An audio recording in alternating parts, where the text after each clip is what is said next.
Today I'm going to polish this big Petoskey stone, and I'm also going to answer two questions that come up a lot. Those questions are, how much weight does it lose? So we'll weigh it right now. Just going to use grams because it's easy. So it's 1,099 grams before, and I'll weigh it again when it's all done. We'll see just how much smaller the thing got. I'm not going to do the back, by the way. I'm just going to do the front. That's so pitted, there wouldn't be much left of it by the time I got done grinding all that down. It'd lose a lot of size that way. So I'm just going to do the front. So it might be fun for you to guess how much it's going to be right now. You don't have to type it in the comments or anything. Just in your head, guess how much weight I'm going to lose. It does have pretty deep pits in it, so I'm going to have to take a pretty good layer off the front there. The other question comes up all the time is, how long does it take? That's a little bit harder to answer because I have to film it, so I'm moving cameras and lights and all that stuff around. But I'll try to kind of start and stop the timer for just the polishing part. So you can also guess how long it's going to take me. Just in case you're not aware, Petoskey stones are really soft. They're like 3 or 4 on the Mohs scale, so they grind down much quicker than some other rocks. By the way, I think this one came from Lake Michigan. I think I picked it up quite a few years ago, and it's been sitting around. I can't believe that I let something this cool sit around that long. I don't know if this is going to be good or not. It might be a horrible rock. It might be a great rock, so we'll just have to wait and see. I just thought of another question that I get asked quite often, and that is, what is that machine you're using? That's called a cabbing machine.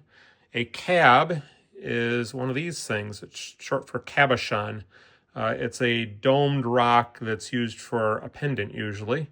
It could be for earrings or a necklace or different things like that, but that's an example of a cabochon. That's a pudding stone. So anyhow, this is a Kingsley North Cabber 6. If you want to know more about it, I have a link to the machine itself and my review of the machine in the description of this video, so you can check those out. So let's get to polishing this rock. It's a pretty good size rock, so before I start, I want to make sure that it's going to fit and not be bumping the wheels on either side. It has a little bit of a dome to it, which helps out. So you can see if I start here, I'm not hitting this wheel. As I go across here, it looks like I'm going to be just fine. So yeah, looks good. The Kingsley North machine has quite a bit of space between the wheels. Some other machines, the wheels are a lot closer together, and you probably wouldn't be able to pull off grinding a rock quite this big. But I think I'm going to be all set there. This first wheel is an 80 grit wheel. These are all diamond wheels. This is the most coarse wheel in the machine, and I'm going to use it to shape the rock. I got to get all these pits out. That's going to take the most time of this whole project, is just grinding all those pits out. Also straighten up those edges. Like I said, I'm not going to do the back because like that pit that's really deep. It's about the thickness of my finger, if you can see there. So I'd have to grind all this area around here, and the rock would be a lot smaller when I got done. So I don't want to do that. Plus, I think it's kind of cool to see a before and after look when you get all done. So anyhow, this is where I'll spend most of my time, so better get going.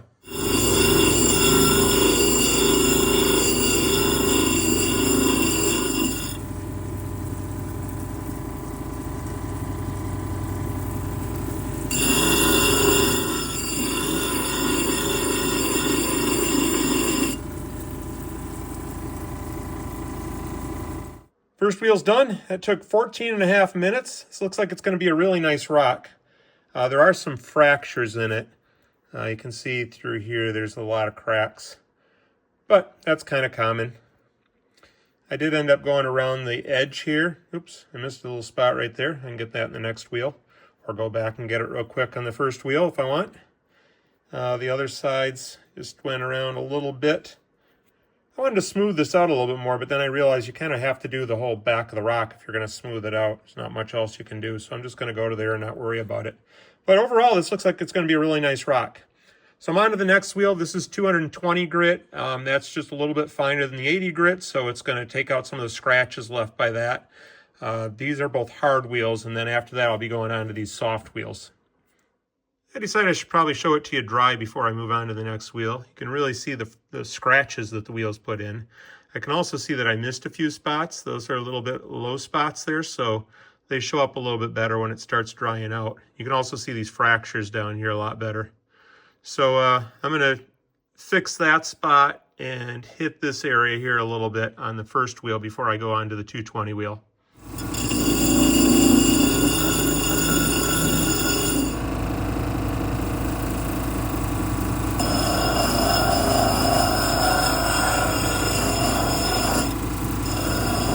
I decided to show you the rock part wet and part dry. That's much more like it's going to look when it's all done, although it'll look better than that. And here's the dry part right now. So you can see the scratches got a little bit finer because we're using a finer grit, but there's still scratches all over the place. So that was 220. Now we're going to 280 grit, and this is the first set soft backed one. So it's got this foam backing. This is still a diamond wheel, but that'll kind of shape to the contour of the rock, and it'll take out these little edges. See the little edges here? So the more you keep the rock moving, the more you can eliminate those flat spots. But this really helps it. So I don't worry too much about them. I try to get some of them out with this wheel, but I really try to get them out on this wheel. So I spent 5 minutes on this wheel. This one's probably going to take longer because I'm going to be very careful to get all the scratches that I can out now. And then the wheels just get finer from there. But this does a lot of work. So this wheel takes probably the longest. This is close to it. The other ones are all going to be shorter.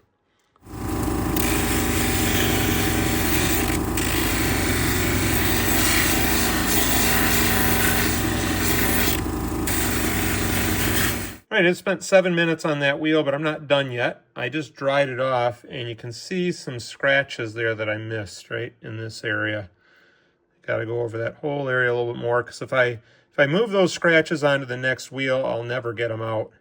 Well, I will, but it'd take a really long time. It's better to get them out here. So from here on out, I dry it off completely. I didn't use a fan yet, but a lot of times I'll use a little fan and just set it in front of the fan, get it super dry, and those scratches show right up. So back to the third wheel for a little bit more.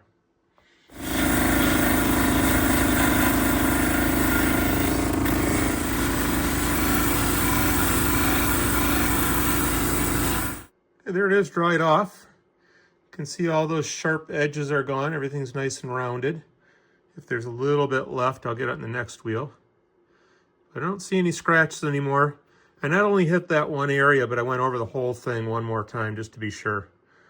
Really best not to move on until it's ready to move on. If you have to go back, it's just discouraging. Oh, by the way, I spent another 2.5 minutes on this wheel, so that's 9.5 minutes altogether. Onto this wheel.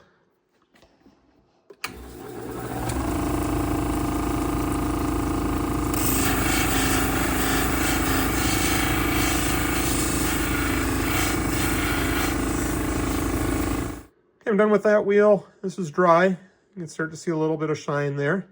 Just noticed that there's a fracture right here. It's kind of shallow. I debated about just grinding it off. You can't feel it. It feels completely smooth.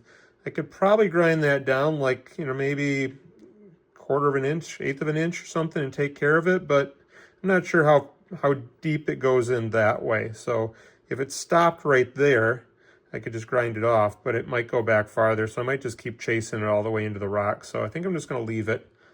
And then it's got some bad spots along the edges here, which I've noticed since the beginning, but they're easier to see now. So you can sometimes grind through those. I tried to grind through this one and this one on the top here, and it just wasn't happening. So sometimes you got to just know when to quit.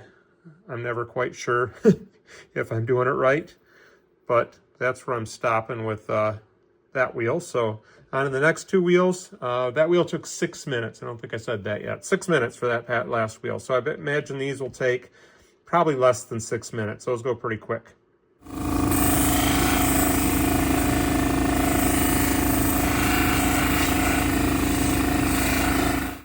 I spent 4.5 minutes on that 1200 wheel. Got one more wheel to go, the 3000 wheel. And this is coming along really nicely. It's definitely getting a shine now. By the way, I guess I haven't said exactly what a Petoskey stone is. This is a fossilized coral called hexagonaria. See all the little hexagons there? Each little hexagon is actually an individual animal. So this is a colony of coral. And it's named Petoskey stone. Well, actually, there's a city on Lake Michigan called Petoskey. There's Petoskey State Park over there, and this rock They're all named after an Ottawa fur trader and merchant, according to what I just read on Wikipedia. I always thought he was an Indian chief, but he was a merchant and fur trader. And all this stuff got named after him, so he must have been a big deal. So anyhow, we got one more wheel to go. Let's do that one and see how the final polish looks.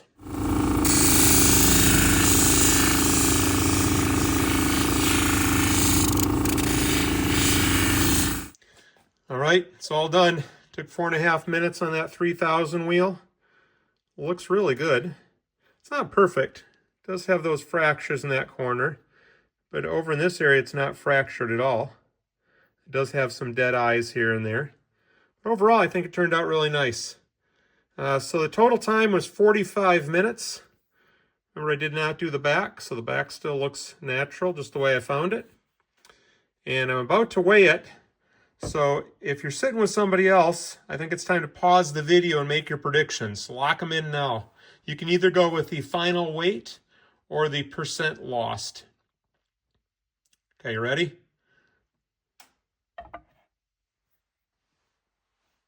So it's 937 grams. It started out at 1,099 grams.